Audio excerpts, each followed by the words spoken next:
بسم الله الرحمن الرحيم.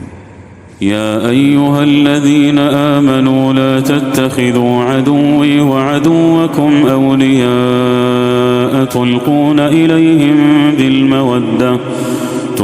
إليهم بالمودة وقد كفروا بما جاءكم من الحق يخرجون الرسول وإياكم أن تؤمنوا بالله ربكم إن كنتم خرجتم جهادا في سبيلي وابتغاء مرضاتي تسرون إليهم بالمودة وأنا أعلم بما أخفيتم وما أعلنتم ومن يفعله منكم فقد ضل سواء السبيل. إن يثقفوكم يكونوا لكم أعداء ويبسطوا إليكم أيديهم وألسنتهم بالسوء وودوا لو تكفرون. لن تنفعكم أرحامكم ولا أولادكم يوم القيامة يفصل بينكم والله بما تعملون بصير. قد كانت لكم أسوة حسنة في إبراهيم والذين معه إذ قالوا لقومهم إنا براء منكم ومما تعبدون من دون الله كفرنا بكم وبدا بيننا وبينكم العداوة والبغضاء أبدا حتى تؤمنوا بالله وحده إلا قول إبراهيم لأبيه لأستغفرن لك وما أملك لك من الله من شيء ربنا عليك توكلنا وإليك أنبنا وإليك المصير. ربنا لا تجعلنا فتنة للذين كفروا واغفر لنا ربنا إنك أنت العزيز الحكيم. لقد كان لكم فيهم أسوة حسنة لمن كان يرجو الله واليوم الآخر ومن يتول فإن الله هو الغني الحميد.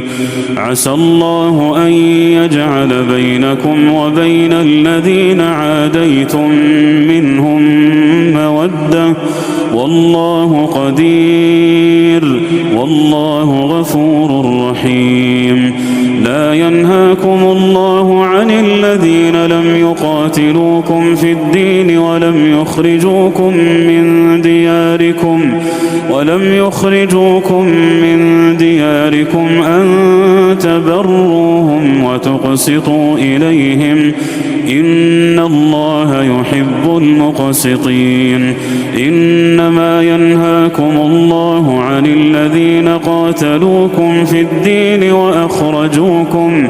وأخرجوكم من دياركم وظاهروا على إخراجكم أن تولوهم ومن يتولهم فأولئك هم الظالمون.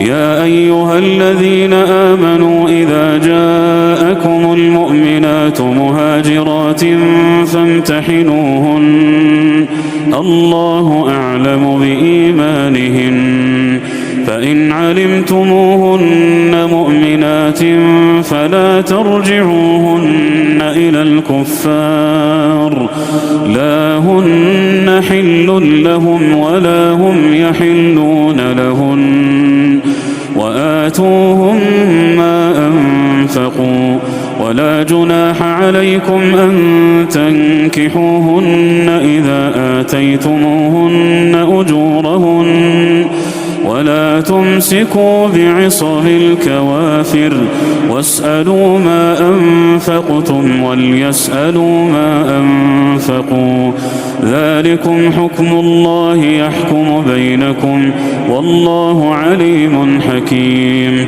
وإن فاتكم شيء من أزواجكم إلى الكفار فعاقبتم فآتوا الذين ذهبت أزواجهم مثل ما أنفقوا واتقوا الله الذي أنتم به مؤمنون يا أيها النبي إذا جاءك المؤمنات يبايعنك على ألا يشركن بالله